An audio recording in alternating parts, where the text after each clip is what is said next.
নমস্কার। Awareness with দাসজিতে আপনাদেরকে স্বাগত জানাই।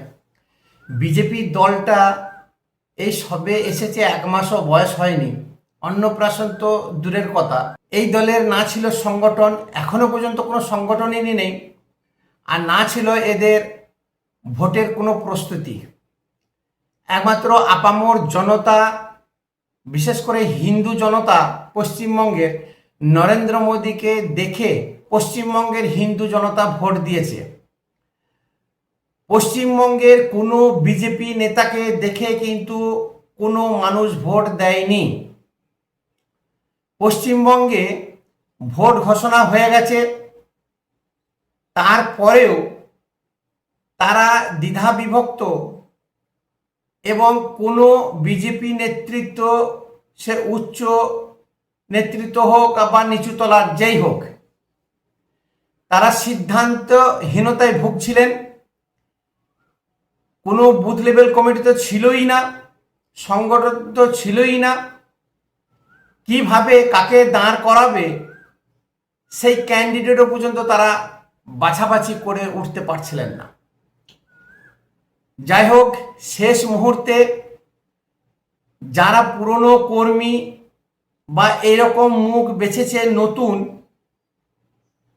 যাতে করে কেউ সমস্যা সৃষ্টি না করে, দলাদলি না হয় বা গোষ্ঠী কন্দল না হয়, ঠিক সেইভাবে কেন্দ্রীয় নেতৃত্বের সাহায্যে অতি সন্তর্পণে তারা ক্যান্ডিডেট বাছাবাছি করেছেন, ভোটে দাঁড় করিয়েছেন, এবং আপামর জনতা দুহাত ভরে ভোট দিয়েছেন। যখনই বিজেপি ক্ষমতায় চলে এলো, সঙ্গে সঙ্গে বিজেপি কর্মী হোক বা কর্মী বাদে প্রচুর মানুষ গলায় গেরুয়া গামছা নিয়ে, কপালে তিলক নিয়ে সে স্বঘোষিত বিজেপি কর্মী হয়ে গেল।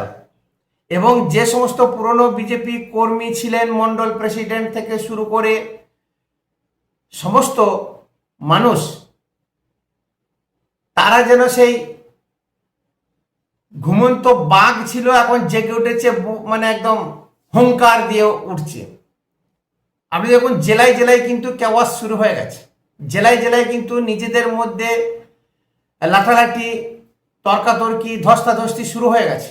বিশেষ করে ইন্ডাস্ট্রিয়াল বেল্ট, দুর্গাপুর, আসানসোল, অন্ডাল, হলদিয়া, এরকম বহু জায়গা রয়েছে। যে সমস্ত জায়গায় কলকারখানা আছে সেইখানে সব থেকে বেশি। এখন মুখে বলছে যে সিন্ডিকেট রাজ শেষ করে দেবো, চলতে দেবো না, টিএমসির কোনো গুন্ডাগর্দি আর চলবে না, সব শেষ, তোমরা তোমাদের কাগজ কলম পাত্তারি গুটিয়ে ব্যবসা লাটে চুকিয়ে তোমরা এখান থেকে বিদায় নাও। এই যে বিজেপি কর্মী যারা পুরনো রয়েছে, তাদের যে ঔদ্ধত্য, মুখে বলছে সিন্ডিকেট রাজ আমরা চালাতে দেবো না, তাহলে সেই একই ফাঁদে বা টিএমসির পাতা ফাঁদে বিজেপি সেই মণ্ডল সভাপতি বলুন, কর্মীরা বলুন, তারা পা দিচ্ছে। সেইটা একই ফর্মুলা। এরাও তো চাইছে যে হ্যাঁ, আমরা অনেক দিন ভুকা ছিলাম, খিদেতে ছিলাম, আমাদের পেটটা ভরিয়ে নিতে হবে। এই ফর্মুলা যদি চলে, তাহলে কিন্তু 2029 এবং 2031 মানুষ কিন্তু বুঝিয়ে দেবে। তার কারণ পশ্চিমবঙ্গের বাঙালি বেশিরভাগ বিজেপি বা এরকম একটা সংগঠনকে অনেকেই পছন্দ করে না, বা হিন্দুত্ব বলতে তাদের নিজেদেরকে দ্বিধা বোধ করে। সেই সব মানুষ কিন্তু আবার বেঁকে বসতে পারে। এরই মধ্যে আবার যিনি রাজ্য সভাপতি মিস্টার শ্রমিক ভট্টাচার্য, উনি আবার ঘোষণা করছেন, প্রথমে বললেন যে কোনো তৃণমূল নেতা নেত্রীকে দলে ঢোকানো যাবে না, বেনজল ঢোকানো যাবে না। ভেরি গুড, খুব ভালো কথা। আবার উনি বলছেন যে তৃণমূলকে তো নেওয়া যাবে না, কিন্তু ওর মধ্যে কিছু ভালো তৃণমূল আছে, তাদেরকে নেওয়া যেতে পারে। আমার একটা ডাইরেক্ট প্রশ্ন শ্রমিক বাবুর কাছে, যদি বাক্সবন্দি বলুন বা এক ঘর সাপ আছে, বিভিন্ন প্রজাতির সাপ, আপনি কি ওখানে বাছাই করতে পারবেন কোনটা ভালো সাপ, কোনটা খারাপ সাপ? কার মধ্যে বিষ আছে, কার মধ্যে বিষ নেই। তা ঠিক টিএমসি দলটা ঠিক সেরকম। এদিকে আপনারা স্লোগান বা গান প্রচার করে এসেছেন, পিসি চোর, ভাইপো চোর, তৃণমূলের সবাই চোর। তার তৃণমূলের সবাই যদি চোর হয়, তাহলে সেই চোরকে আবাহন করে ডেকে নিয়ে আসা, দলে ঢোকানো, প্রশ্ন অনেক থেকে যায়। প্রশ্ন এক, তাহলে কি আপনাদের কোনো যোগ্যতা নেই? তাহলে কি আপনারা ভাবছেন বিজেপি দলে যারা আছে পুরনো কর্মী বা যে সমস্ত নতুন মানুষ এখন আসতে চাইছে, বা যে সমস্ত নতুন মানুষ যারা কোনোদিন রাজনীতি করেনি, তাদের মধ্যে কোনো যোগ্যতা সম্পন্ন লোক পাবেন না নেতৃত্ব দেওয়ার মতো? না, আপনি এই রাজ্য রাজনীতিটাকে কলকাতা কেন্দ্রিক করতে চাইছেন, যেটা যত রাজনৈতিক দল আছে সবাই কিন্তু কলকাতা কেন্দ্রিক। কি সিপিএম, কি কংগ্রেস, কি টিএমসি, কলকাতা কেন্দ্রিক রাজনীতি হওয়া মানে বাবু জমিদার আর গ্রামের মানুষ প্রজা, এই ফর্মুলা। আপনি ওখান থেকে হুকুম করবেন, অর্ডার করবেন, আর আমাদেরকে জেলার লোকদেরকে সেটা পালন করতে হবে? মাথা খারাপ।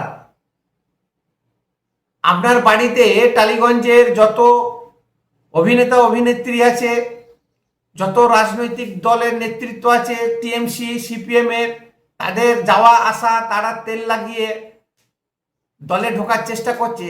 আপনি কি সেই সব মানুষদেরকে ঢোকাবার কথা বলছেন? সেই সব মানুষদেরকে কি ভালো মানুষ বলছেন, ভালো তৃণমূল?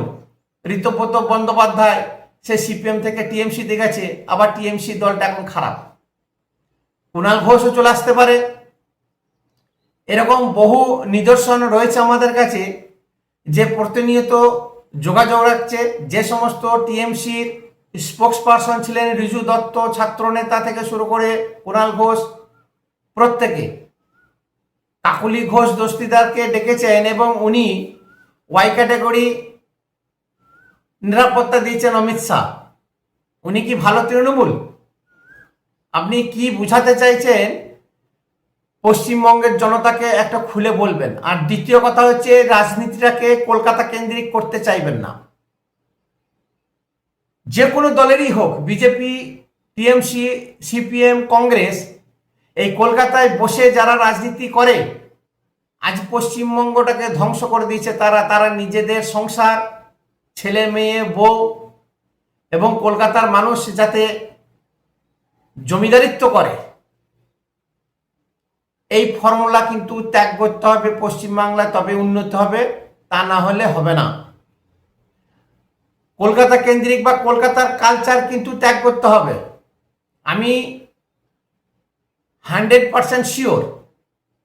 বা এটা হচ্ছে কি, যে শুভেন্দু অধিকারী যেভাবে কাজ শুরু করেছে, যেভাবে ময়লা আবর্জনাকে বার করতে শুরু করেছে, যে জনপ্রিয়তা আগেও ছিল শুভেন্দুর, আরো বেড়ে গেছে।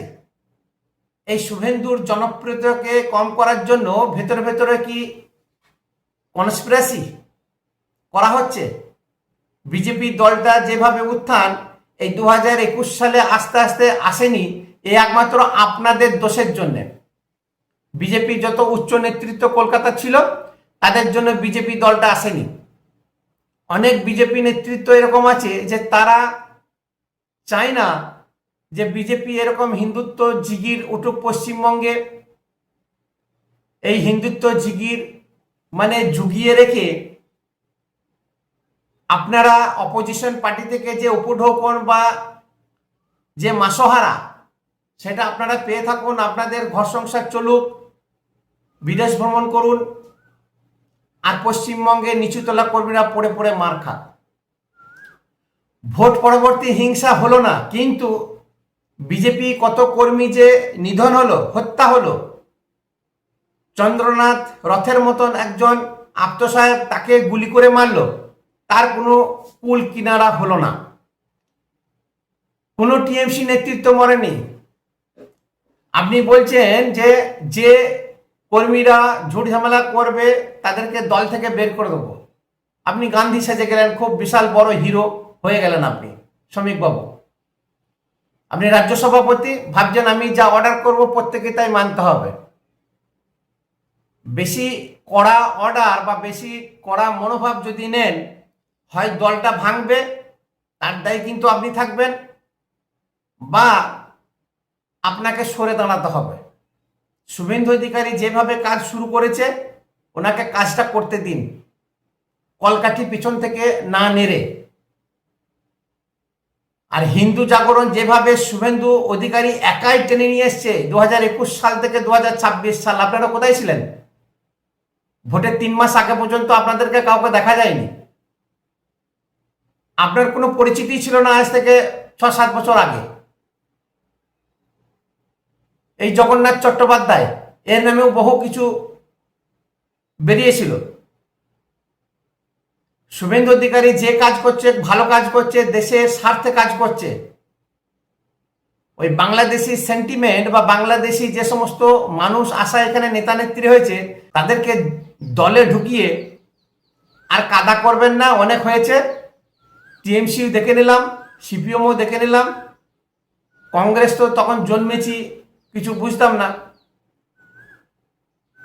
আর এই পশ্চিমবঙ্গের আপামর হিন্দু জাতি, বিশেষ করে এই জায়গা জমি দখল করে যে সমস্ত বাংলাদেশিরা এখানে আছে, তাদের সাপোর্ট করবেন না।